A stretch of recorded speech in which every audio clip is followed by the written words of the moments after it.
Olá, seja muito bem-vindo à nossa revisão de Direito Penal Geral, focada na prova objetiva do concurso de analista jurídico do MP de São Paulo, que será realizada no dia 14 de setembro.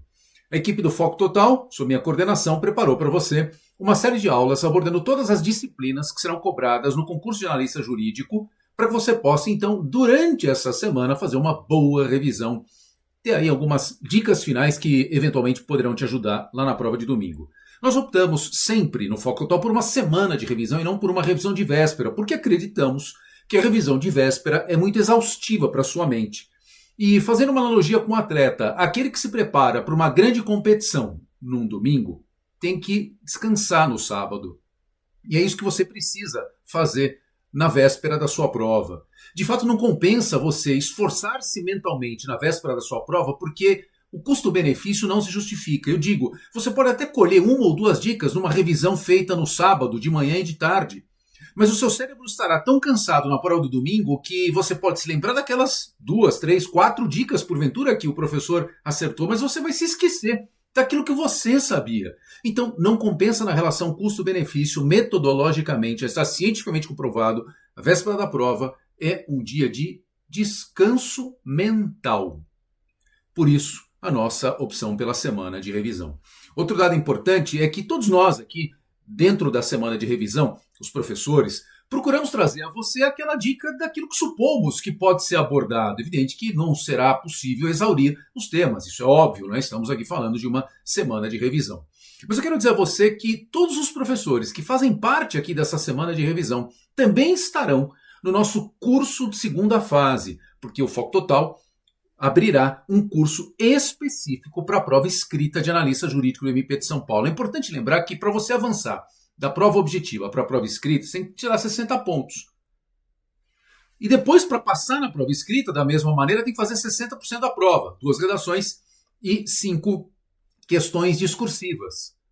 Só que mais do que passar, o objetivo maior tem que ser passar com uma nota boa. Lógico que passar já é um desafio e quem passar está de parabéns, mas todos estão de parabéns por tentarem, mas quem passar, óbvio, logrou essa conquista.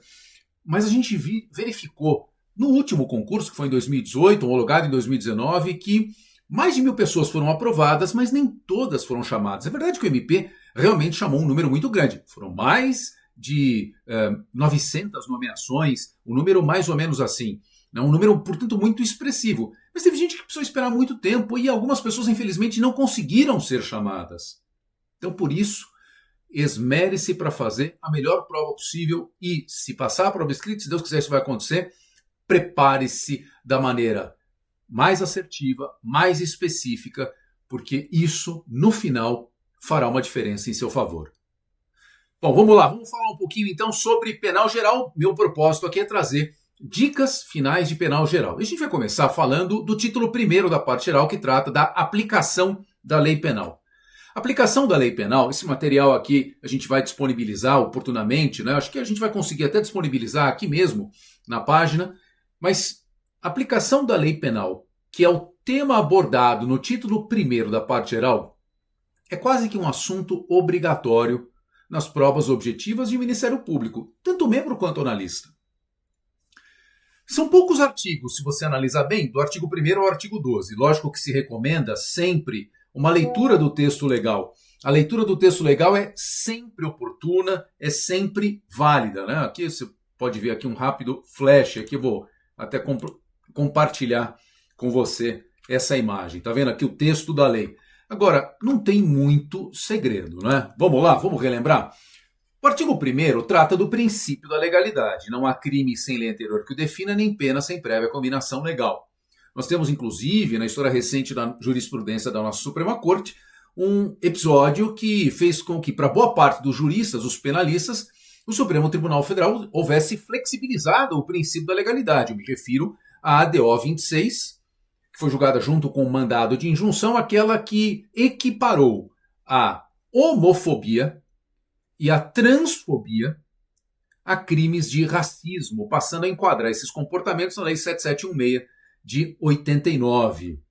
Aliás, é importante você se atentar bem, estude, depois até coloquei aqui no material, né, a recomendação da leitura comparativa entre o 140 parágrafo 3º, crime de injúria preconceituosa com o artigo 2º-A da Lei 7716 de 89, que é o crime de injúria racial, efetivamente. Não é? É importante você cotejar esses dois tipos penais. Quais são os elementos discriminatórios que estão no 143º e quais são aqueles que estão no artigo 2º-A da Lei 7716. O 143º, ação pública condicionada à representação, prescreve. O 2º-A da Lei 7716 de 89, imprescritível, ação penal pública incondicionada. Mas eu vou falar disso ao longo da exposição, vamos retornar aqui. Depois do artigo 1º, então, que trata do princípio da legalidade, do artigo 2º ao 4º, o legislador se ocupa da aplicação da lei penal no tempo. Lei penal no tempo. O artigo 2º, em particular, trata da retroatividade da lei penal benéfica. O comando que você encontra no artigo 2º, eu compartilho aqui a imagem, é um dispositivo muito conhecido, eu tenho certeza que você o sabe de cor. O comando do artigo 2º nada mais é do que o detalhamento de uma norma constitucional. Aquele princípio esculpido no artigo 5º, inciso 40 do texto maior, que diz: a lei penal não retroagirá, salvo para beneficiar o réu. Daí então nós concluímos: a lei penal é irretroativa, a não ser que porventura ela tenha caráter benéfico. Se houver esse caráter benéfico, ela então terá eficácia retroativa, atingindo inclusive a coisa julgada. Quando uma nova lei penal entra em vigor, então você tem uma lei penal existente, entra em vigor uma nova lei penal, e há muitas leis penais, né, cotidianamente entrando em vigor. No mês de junho, por exemplo, houve várias alterações no Código Penal. Todas elas legislações que modificaram o Código agravando penas, né? É o que nós chamamos de novatio legis impeius. Aliás, para contextualizar, quando entra em vigor a nova lei penal, ela pode se mostrar, em comparação com a sua antecessora, benéfica ou gravosa. A lei penal benéfica se subdivide em duas. Você se lembra quais são? A lei penal benéfica pode ser abolicio criminis, já vou compartilhar com você aqui a imagem, estou enquadrando direitinho, e novatio legis in melius. O que é a abolicio criminis? E aqui vai uma dica importante. Abolicio criminis é a nova lei penal que descriminaliza condutas. É a nova lei penal que descriminaliza condutas. Então nós temos verdadeiramente uma lei descriminalizadora, uma abolicio criminis, quando o comportamento era até então considerado infração penal e com a nova legislação deixa de ser. Mas se atente para um detalhe. Para que nós tenhamos uma verdadeira abolicio criminis, é necessário que não só o legislador revogue o tipo penal, aquele que continha a norma incriminadora, aquele que descrevia a conduta e cominava a pena. Então não basta só revogar o tipo penal. Além disso, é necessário que, revogado o tipo penal, constate-se que aquela conduta humana não se enquadra em mais nenhum outro tipo penal. Aquele comportamento humano ou, eventualmente, uma infração praticada por pessoa jurídica, né? A lei ambiental permite a responsabilidade penal da pessoa jurídica, mas enfim, que aquele comportamento, até então criminalizado, com a revogação do tipo penal, não seja mais enquadrável em nenhum outro dispositivo legal. Então não basta a revogação do tipo penal. Por quê? Porque há casos em que o legislador revoga um tipo penal, mas a conduta mantém seu caráter criminoso, não mais à luz daquele artigo, porque foi revogado, mas sim com base em outro. E se isso acontecer sem que haja solução de continuidade, isto é, sem intervalo de tempo, o fato era criminoso com base no artigo X, manteve-se criminoso, porém com base no artigo Y, sem qualquer solução de continuidade. não ocorre abolício crimes. Isso aconteceu, você deve se lembrar, deve ter estudado isso, não é? Com o revogado artigo 214 do Código Penal. O artigo 214 tipificava o atentado violento ao pudor. Em 2009, esse artigo 214 foi revogado. E a conduta nele prevista, por exemplo, se enquadrava no atentado violento ao pudor, o ato de obrigar um homem, contra sua vontade, a praticar um coito anal. Se a vítima fosse obrigada, com emprego de violência ou grave ameaça, a se submeter a um coito anal, o agente, o sujeito ativo da conduta, respondia por 214 na época. Atentado violento ao pudor. Com a revogação do 214, esse comportamento foi descriminalizado? Não. O que aconteceu foi que essa conduta passou a ser enquadrada no 213, que é o crime de estupro. E essa mudança de artigo se deu sem solução de continuidade. O fato não deixou de ser criminoso por um dia sequer, por um minuto sequer. Então, a revogação do 214, que fez desaparecer o tipo penal do atentado violento ao pudor, não gerou abolício crimes. Isso se chama princípio da continuidade normativo-típica, ou típico-normativa. Então, essa é uma dica importante para você lembrar, tá bom? A melhor lei penal benéfica que pode existir para o réu é abolício crimes, mas pode ser que o legislador, com a nova lei penal, mantenha o caráter criminoso do fato, mas dê a ele um tratamento mais brando. Aí nós teremos a novatio legis in melius. Reduziu a pena, por exemplo, ampliou-se a incidência de benefícios legais, um crime que, por exemplo, não admitia pena alternativa com determinada alteração legislativa passa a admitir, então isso é uma novatio legis in melius. As duas modalidades de lei penal benéfica têm eficácia retroativa e atingem até a coisa julgada. E lembre-se da súmula 610 do Supremo, aliás, 611, perdão, do STF, mesmo já tendo ocorrido o trânsito em julgado, essa incidência ocorrerá e caberá a aplicação da lei penal benéfica após o trânsito em julgado ao juízo da execução penal, não precisa ajuizar a revisão criminal. Bom, vamos lá. E a lei gravosa, que não retroage? Ela se subdivide em novatio legis incriminadora, que é o oposto de abolício crimes. Isto é, nesta, a novatio legis incriminadora, o comportamento não tinha caráter criminoso e com a alteração legislativa passa a ter.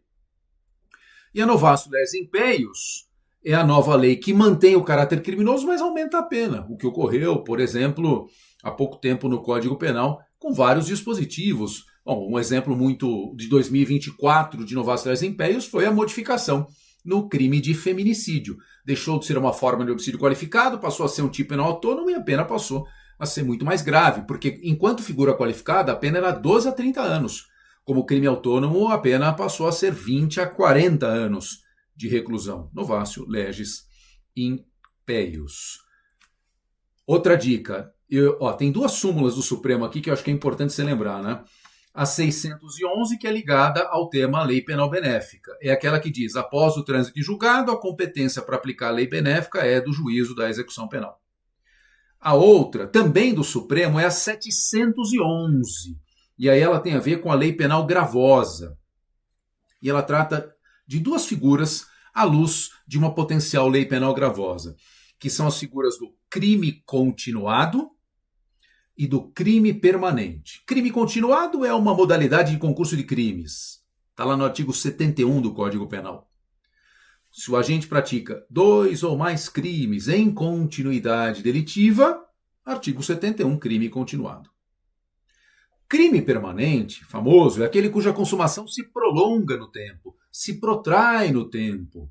Pois bem, como um crime de sequestro, 148, ou extorsão mediante sequestro, artigo 159, a fase consumativa se prolonga no tempo, enquanto a vítima está em cativeiro, o sequestro ou a extorsão mediante sequestro está se prolongando no tempo, sua fase consumativa se protraindo. Pois bem, o que pode acontecer? Pode ser que a vítima seja arrebatada, levada ao cativeiro, vítima de um sequestro, 148. E enquanto ela é mantida em cativeiro, sobrevém uma lei aumentando a pena do crime de sequestro. Então, durante a permanência, a vítima estava em cativeiro, foi nesse intervalo. Durante a permanência, sobreveio uma lei penal gravosa. Aumentou a pena. Se aplica a esse fato, porque, se pensar, a vítima foi arrebatada antes da lei entrar em vigor.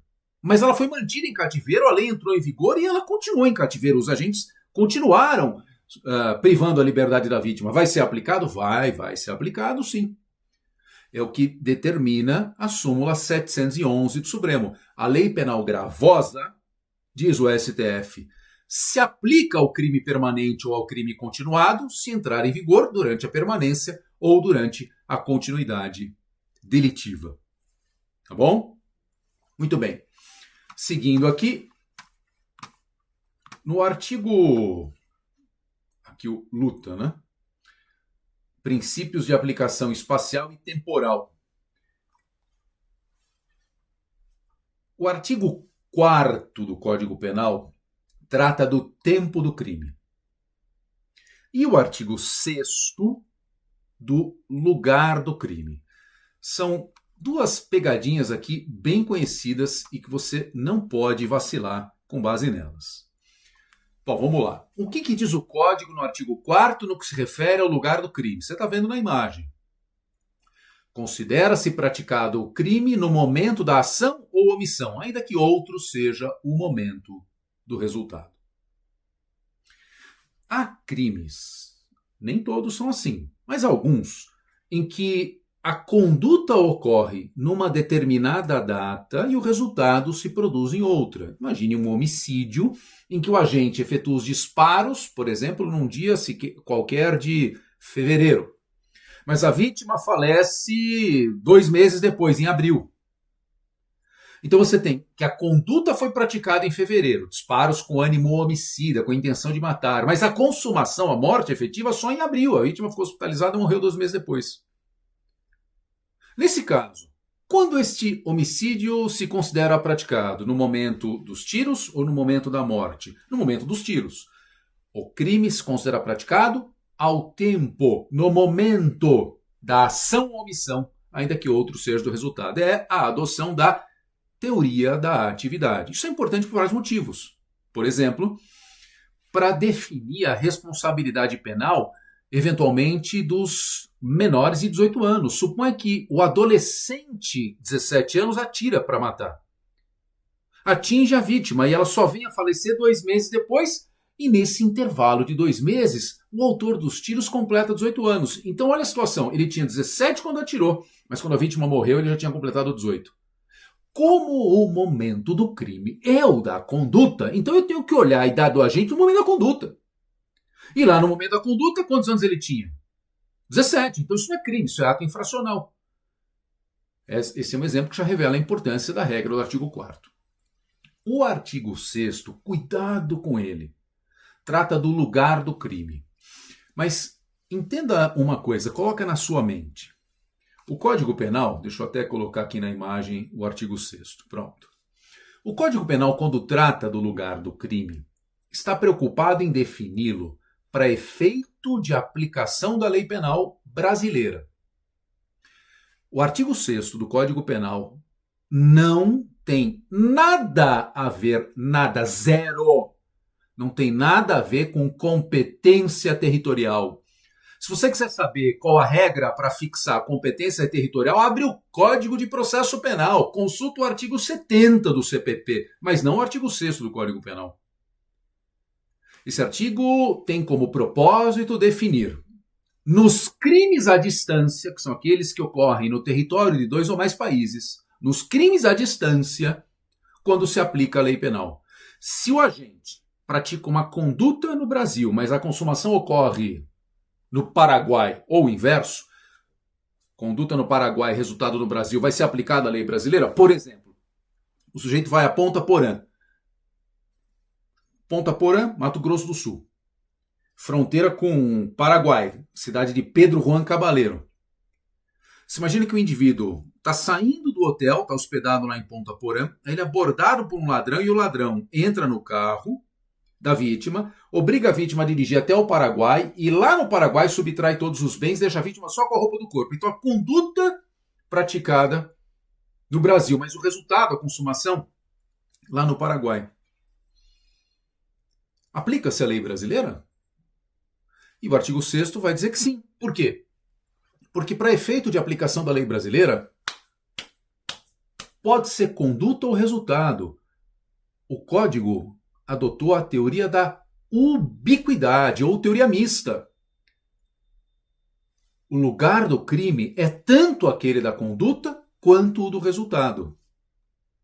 Teoria mista ou teoria da ubiquidade. Por isso que a gente tem esse famoso, não é, já existe há décadas esse macete luta. Lugar, ubiquidade, tempo, atividade. É porque é muito comum em concurso o examinador perguntar qual teoria o Código Penal adotou no que tange ao lugar do crime.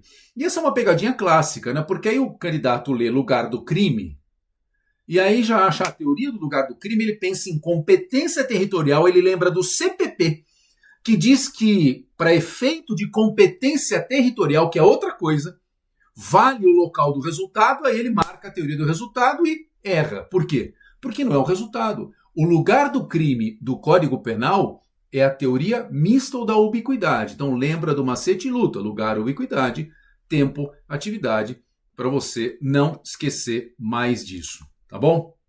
Esses são os pontos mais importantes ligados ao título primeiro da parte geral, a aplicação da lei penal. A gente vai falar agora um pouquinho de um tema ligado à teoria do crime, que eu selecionei aqui 2 tópicos que eu acho que são tópicos-chave, que tem grande chance de ser perguntados em prova, né?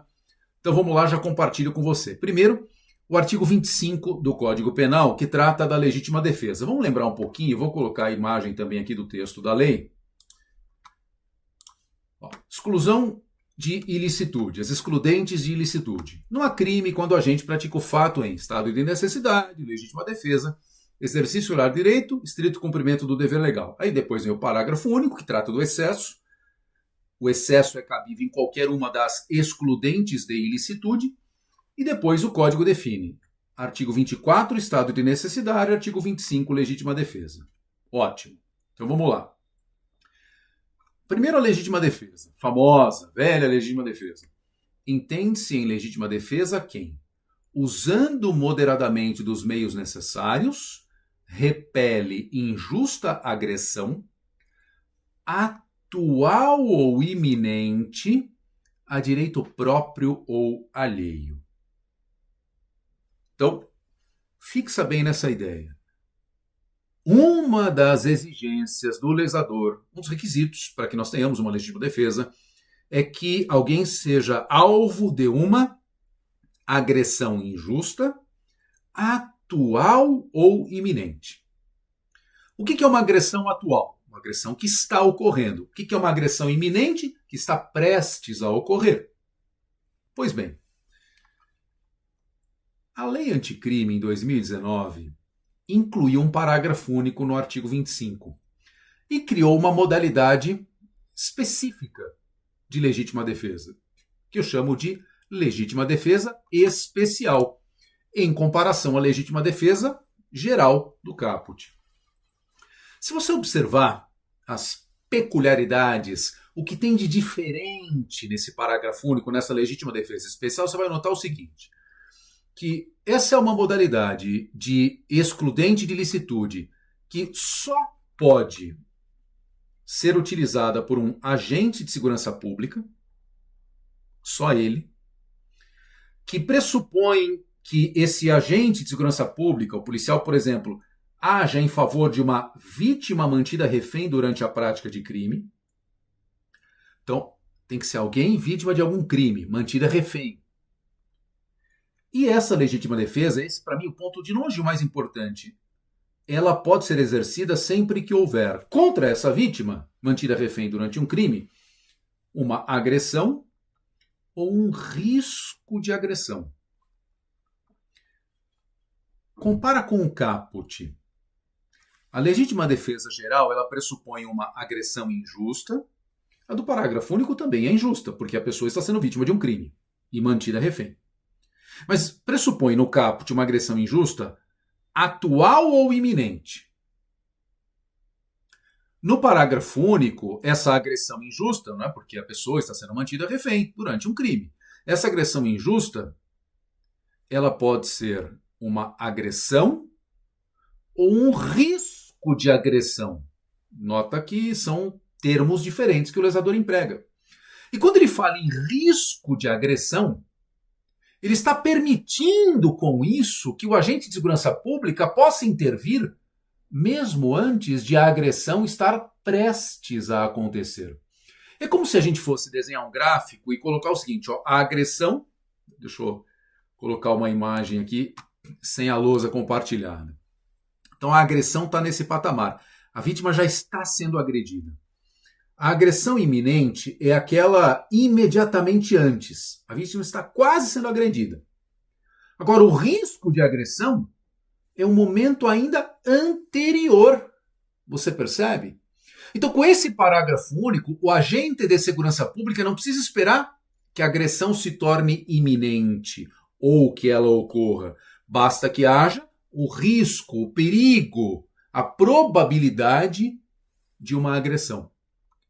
Isso alarga o espectro temporal para o exercício dessa figura. Essa é a grande particularidade da legítima defesa especial. Então, além de só o agente de segurança pública, além de pressupor vítima refém durante a prática de um crime, ela tem esse espectro temporal mais largo. Agora vamos lá. Eu coloquei aqui para você relembrar as infrações, a lista das infrações que não admitem tentativa. Essa lista varia um pouco conforme a opinião doutrinária, né, conforme a fonte doutrinária que você utilize. Mas aqui a gente tem vamos dizer assim, algumas referências que eu acho seguras e que, evidentemente, a VUNESP vai cuidar para não colocar nenhuma bola dividida em um ponto polêmico ou controvertido em doutrina, porque senão a questão pode ser impugnada. Então, o que é seguro a gente dizer que não admite tentativa? Infrações penais que não admitem a forma tentada, que é algo que se adora perguntar em concurso. Ó, pronto, aqui está na imagem. Primeiro, contravenção penal. Lembra que a lei de contravenções penais é expressa quando diz não se pune a tentativa de contravenção. Segundo, crime culposo. A tentativa, descrita no Código Penal, no artigo 14, inciso 2º, ela pressupõe que o agente dê início, lembra, recordando a tentativa, que o sujeito dê início à execução e que não ocorra a consumação, por quê? Por circunstâncias alheias à vontade do agente. Então, na tentativa, o sujeito tem dolo de praticar o resultado, de produzir o resultado. Um dolo que pode ser tanto direto quanto eventual, porque prevalece o entendimento, na jurisprudência, STJ inclusive, de que o crime tentado é compatível com o dolo eventual, mas não com o crime culposo. Por quê? Porque na culpa, o sujeito não quer o resultado, nem assume o risco. Então há uma incompatibilidade lógica entre crime culposo e tentativa. Por isso, não há como conciliar as duas figuras. Daí porque crime culposo, salvo na culpa imprópria, não é? Se você não lembra culpa imprópria, depois dá uma olhadinha lá, eu pus lá nos artigos 20, parágrafo 1º, coloquei aqui, e 23, parágrafo único, que contém essa figura. Culpa imprópria, ela sim é compatível com a tentativa. Depois, crime pré-ter-doloso, a maioria da doutrina diz que no pré-ter-dolo, né, aquela situação em que o sujeito pratica uma conduta dolosa, mas produz além dela um resultado culposo que agrava a pena, porque esse resultado é culposo, não seria possível conciliar com a tentativa, mas esse asterisco indica que o tema é controverso. Acho que talvez a VUNESP não coloque isso lá na prova, porque não é tema pacífico em termos de doutrina. Crime habitual, como crime de perseguição, artigo 147A, né, ou 146A, deixa eu confirmar aqui no texto do Código Penal, né, um tipo penal relativamente novo que nós temos aqui na nossa legislação. Isso, artigo 147A, crime de perseguição, stalking, né, como dizem aí os mais entendidos desse comportamento. Esse tipo penal, ele é um crime habitual. Para que ele ocorra, é necessário que o sujeito pratique o comportamento, a perseguição, de maneira reiterada. Boa parte da doutrina, grande maioria, diz assim, não é pacífico. Eu, por exemplo, entendo e não concordo com isso. Apresento as razões, a justificativa doutrinária para divergir desse ponto de vista. Mas a maioria diz que não cabe tentativa, afirmando, como o tipo exige a reiteração, ou o sujeito pratica atos isolados, não há crime algum, ou ele pratica mais de um ato, e aí o crime já se reiterou, já se consumou. Portanto, Então, esse é o entendimento, por isso o asterisco significa que o tema não é pacífico. Depois, crime unissubsistente. O unissubsistente é pacífico que não admite a forma tentada. O unissubsistente é aquele cujo iter criminis não admite fracionamento, não dá para dividir o iter criminis, como a injúria verbal. Ou o sujeito proferiu a ofensa, e aí ele proferiu, já está consumado, ou ele está quieto, não falou nada, não há crime algum. Então você não tem o meio termo que seria a tentativa. E por último, o crime condicionado ao resultado, que é aquele em que o resultado material, o resultado naturalístico, ele é colocado na norma não como condição para consumação, mas como condição para que o fato tenha caráter criminoso. No Código Penal só tem um exemplo, que é esse do artigo 164, você vai ler depois. Aliás, eu falei aqui da injúria, que é exemplo de crime unissubsistente. Você vai ler, eu já tinha falado disso no comecinho, leia lá o 143º do Código Penal e o artigo 2º-A da Lei 7716 de 89, não é? Que é a diferença entre a injúria preconceituosa, do 140, terceiro, e a injúria racial, do artigo 2º-A da Lei 7716/89. Um outro assunto que eu separei aqui é o concurso de pessoas, que dificilmente passa batido num concurso. Quando te perguntam sobre concurso de pessoas, sobretudo em prova objetiva, a VUNESP não é exceção, tem duas coisas que você precisa lembrar. Primeiro, a disciplina legal, artigos 29, 30, 31. Normalmente a pergunta está ali. Então vamos rememorar. Vou colocar aqui também os dispositivos legais para você poder enxergar. O artigo 29 no caput, né, enquanto eu chego aqui no 29 no Código Penal que está aberto, no caput ele determina quem de qualquer modo concorre para o crime incide nas penas a este cominadas na medida de sua culpabilidade. É a adoção da teoria monista ou unitária. Todos respondem pelo crime. Quem de qualquer modo concorre para o crime incide nas penas a este cominadas na medida de sua culpabilidade. Então, teoria monista ou unitária. Há exceções pluralistas famosas, como o aborto. O médico que realiza a manobra abortiva responde pelo artigo 126. A gestante que consente com a realização da manobra abortiva responde pelo 124.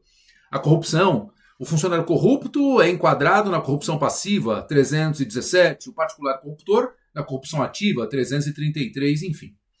Mas a regra é a teoria monista unitária. O parágrafo 1º trata da participação de menor importância, então aquele que incorre numa participação que provocou uma baixa, uma reduzida influência causal, recebe um benefício, que é a redução de pena, uma causa de diminuição. A pena é diminuída de 1/6 a 1/3, aliás, de 1/6 a 1/3. E por se tratar de uma minorante, a gente vai falar daqui a pouco, né? Causa de diminuição vai ser aplicada na terceira fase da dosimetria. Parágrafo 2º trata da concorrência dolosamente distinta. Se um dos concorrentes quis participar de crime menos grave, se-lhe é aplicada a pena deste. Pena que será aumentada de metade se o resultado for previsível. Lembra do exemplo clássico do parágrafo 2º? Duas pessoas decidem praticar um furto à residência, por exemplo, no período noturno, supondo que não há ninguém no imóvel. Um fica do lado de fora, o outro ingressa na casa e lá se surpreende com o fato de que o morador estava no imóvel. Mata o morador, pelo susto, para evitar qualquer, ser descoberto ou evitar ser reconhecido, não é? Ou ser preso e tal. Mas matou. Matou. Esse que está no interior do imóvel cometeu um latrocínio. Agora imagina que o sujeito está fora, só vigiando, não sabe o que está acontecendo. E imagina até que não tinha ninguém ali. Né? Acreditavam que o imóvel estava vazio. Então, isso é a concorrência dolosamente distinta. Se um dos concorrentes quis participar de crime menos grave, o cara que está fora quis participar de um furto praticado durante o repouso noturno, furto qualificado, né, pelo concurso de 2 ou mais pessoas, e aí não vai incidir a majorante do repouso noturno, né, o STJ diz que a majorante não incide na figura do furto qualificado, porque isso, além da questão topográfica, seria desproporcional, eu discordo pessoalmente, mas o STJ pacificou esse entendimento. Mas esse que está fora que fica no qualificado, furto qualificado. O que está dentro é latrocínio. Você percebe a quebra da teoria monista? Parágrafo 2º ele gera uma exceção pluralista também. O artigo 30, circunstâncias incomunicáveis, que são as circunstâncias de caráter pessoal ou subjetivas. E os casos de inimputabilidade, não é? ajuste, determinação, instigação, auxílio, salvo disposição expressa e sentido contrário, não são puníveis se o crime não chega ao menos a ser tentado. Então aquele partícipe que, por exemplo, instiga uma pessoa a cometer um crime, ele não vai responder por nada. Essa pessoa que foi instigada nem tentar praticar o crime. Vai lá, pratica o roubo. Ah, você trabalha naquela empresa, você tem acesso ao cofre da empresa, você tem acesso aos dados bancários da empresa. Cara, vai lá, né? Pode ser via induzimento ou via instigação, mas enfim, tá lá o sujeito colocando aquela ideia criminosa ou fomentando, instigando aquela ideia criminosa na mente do sujeito. Mas aí o autor da conduta, a pessoa que foi subjetivamente inflamada a praticar o crime, não chega nem a tentar praticar aquele furto. Ah, cara, não vou fazer nada disso, não vou me queimar por causa disso. Não sou assim, não concordo com o que você está falando. Esse que ficou instigando e realmente queria que a pessoa fizesse, responde por alguma coisa? Não. Porque se o crime não chegou a ser nem tentado, se a pessoa não deu nem início à execução, aquele que praticou o auxílio, a instigação, etc., não responde por crime algum, é a chamada participação impunível, tá bom? Então, foca aí nesses artigos 29 a 31. E agora a gente vai falar sobre dosimetria da pena. Eu diria assim, aposto, né, um pedaço da minha mão que vai cair pergunta de dosimetria, porque, não é, credo, né? A gente devia ter falado um negócio desse. Bater aqui na madeira. Mas, aposto que vai cair. Aposto uma grana que vai cair, tá bom? Muito bem, então, óbvio, você tem que lembrar, em primeiro lugar, que o Código Penal adotou um sistema trifásico. A aplicação da pena ela se desenvolve em 3 etapas. Né? Então, o juiz determina primeiro qual é o tipo penal, né? Ele tem que primeiro verificar, pelo enquadramento da conduta, qual o tipo penal, e daí qual o preceito secundário, qual o mínimo e máximo. Fixou o mínimo e máximo, e lembra que qualificador interfere nessa primeira etapa, que seria até uma etapa preliminar, seria uma pré-dosimetria, né? Elementar, qualificadora, privilégio, verdadeiros privilégios, né, que fazem a mesma coisa que a qualificadora, só que em vez de elevar a pena, reduz. Isso interfere nessa pré-dosimetria. Bom, mas o juiz encontrou o preceito secundário. Aí ele vai, primeiro, fixar a pena base. Para fixá-la, esta pena base, o juiz se vale das circunstâncias judiciais. Encontrou a pena base, o juiz vai para as atenuantes e agravantes. Artigos 61 a 66 do Código Penal.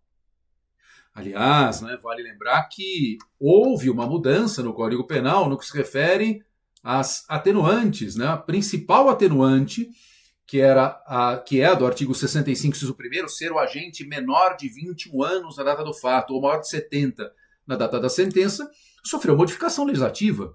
Isso acho que é uma coisa que pode ser perguntada, né, até pela recenticidade dessa mudança. Olha a atenuante como é que ficou. Ser o agente menor de 21 anos na data do fato, maior de 70 na data da sentença. Salvo se o crime envolver violência sexual contra a mulher. Então não é qualquer crime contra a mulher. Tem que haver violência sexual e tem que ser vítima mulher. Aí essa atenuante não incide. Aliás, nesse mesmo cenário, a Lei 15.160 também dispõe que você lembra que nessas hipóteses, ser o agente menor de 21 anos ao tempo do fato, maior de 70 na data da sentença, além da atenuante, a prescrição é reduzida pela metade? Pois então, essa mesma lei que diz isso não vale para crime sexual, para crime praticado com violência sexual contra a mulher, também mudou o 115, que é aquele que fala que nesses casos a prescrição é contada pela metade. Então, se o agente é menor de 21 ao tempo do fato, maior de 70 na data da sentença, ele vai ter atenuante genérica e a prescrição é contada pela metade. Salvo nos crimes em que houver violência sexual contra a mulher. Lógico que essa é uma modificação gravosa e, portanto, não tem eficácia retroativa. Tá certo? Outra coisa que eu acho legal te lembrar é o seguinte. Tem algumas súmulas do STJ que são bem importantes. Lógico, só para ficar aqui na sequência, né? Então, o juiz vai verificar as agravantes e atenuantes, vai aplicar a pena intermediária e, por último, a pena definitiva com as causas de aumento e diminuição, também chamadas de majorantes e minorantes. Súmulas relacionadas ao tema. 231. A súmula 231, ela foi inclusive objeto de reanálise pelo STJ em 2024. E por um placar apertado, 5 votos a 4, a terceira sessão do STJ optou por mantê-la. A súmula 231 diz que a pena não pode ser aplicada abaixo do mínimo em razão de atenuantes.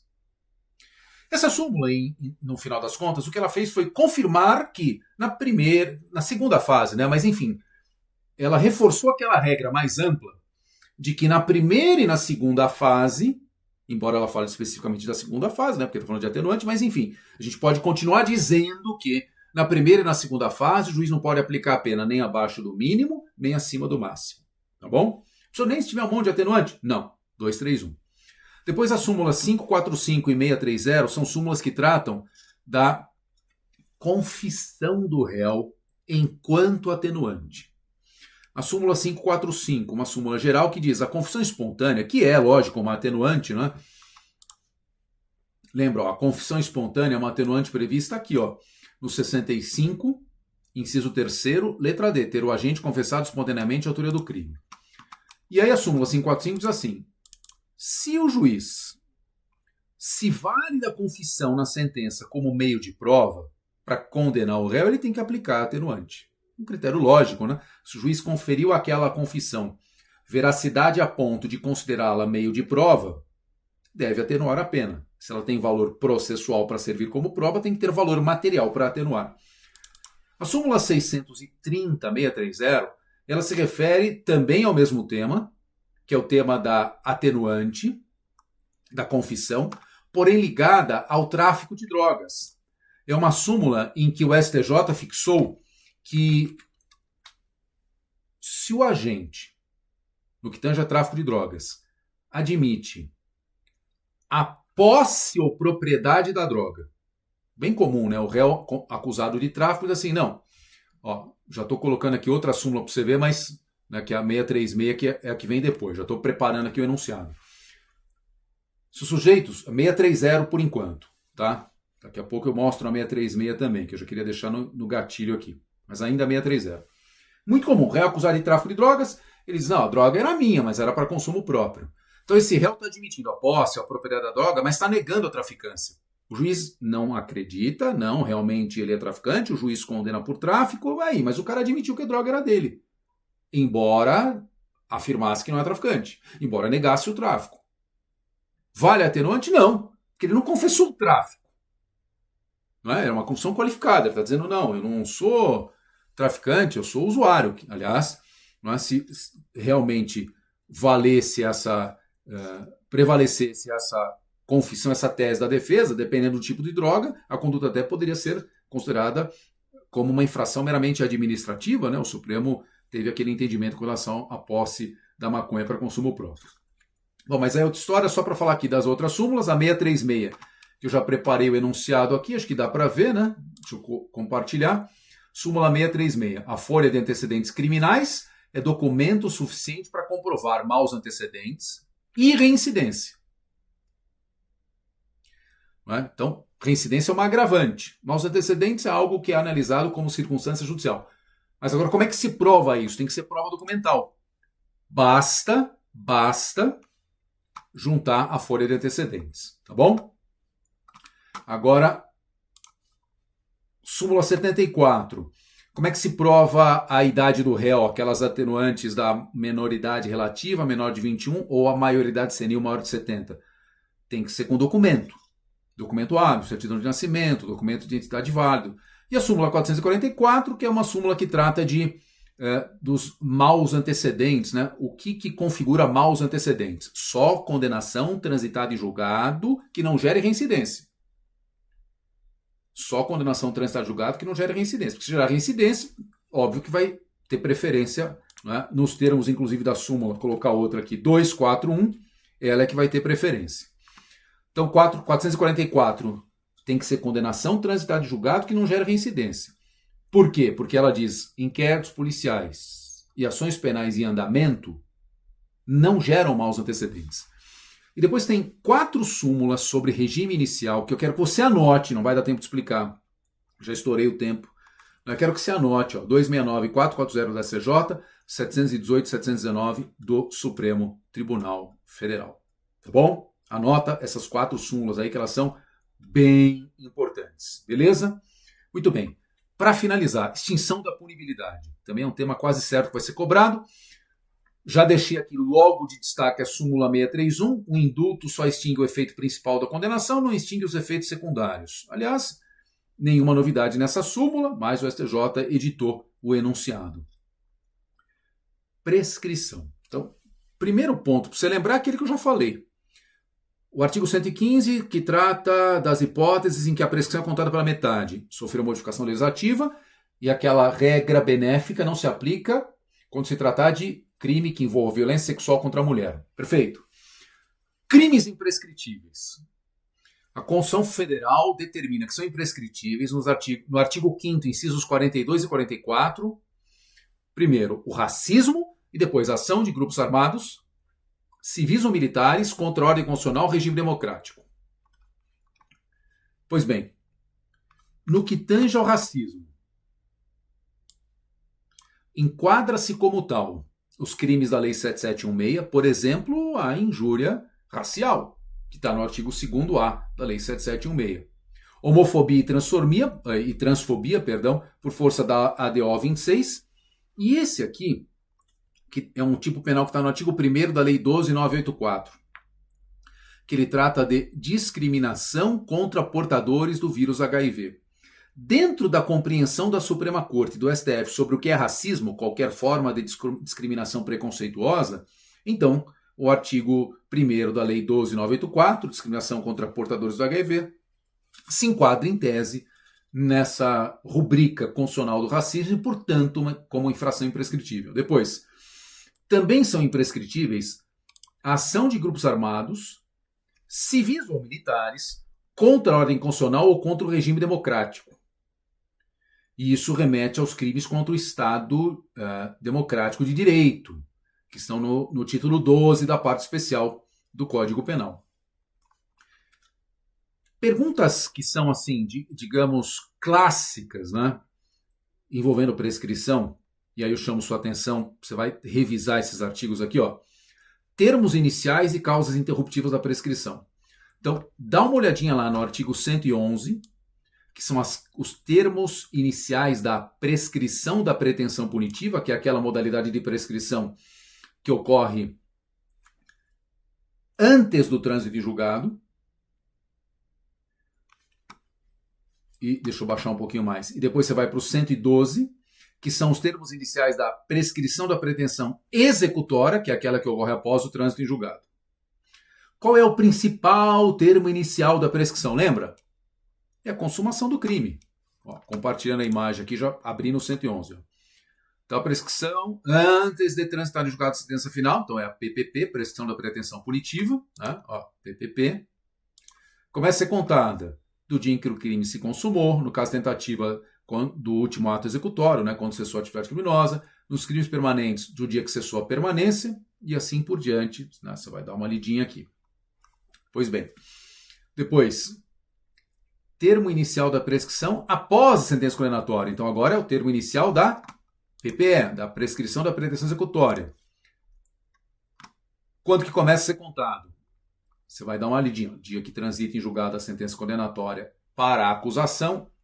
Lembra que a Suprema Corte passou a entender que, embora na literalidade do 112, inciso 1º, a prescrição da pretensão executória pressuponha trânsito julgado para a acusação, então quer dizer, seria, literalmente, a acusação não recorreu, mas a defesa interpôs um recurso. Então começa a ser contada a PPE, que é a prescrição para que o Estado comece a executar a pena. Mas ele não pode executar, porque a defesa recorreu. Então o Supremo falou, olha, não, então não é assim. O termo inicial tem que ser interpretado constitucionalmente como o trânsito em julgado para ambas as partes. Aí sim é que começa, diz o Supremo, né? Aí sim é que começa a ser contada a prescrição. E outra coisa que você tem que se atentar são as causas interruptivas, tanto da PPP quanto da PPE. E estão todas elas no 117. As da PPP nos 4 primeiros incisos e as da PPE nos 2 últimos incisos. Não descuide também, por óbvio, das causas suspensivas da prescrição, que estão no artigo 116, né? Tem novidade que veio ali com a lei anticrime, já não é tão novo assim, a lei anticrime é de 2019, mas enfim, na correria dessa revisão de véspera, tentando reunir aqui todos os pontos que a gente julga que tem um grande potencial de serem cobrados na prova, foi o que nós preparamos para você. Ótima semana de revisão.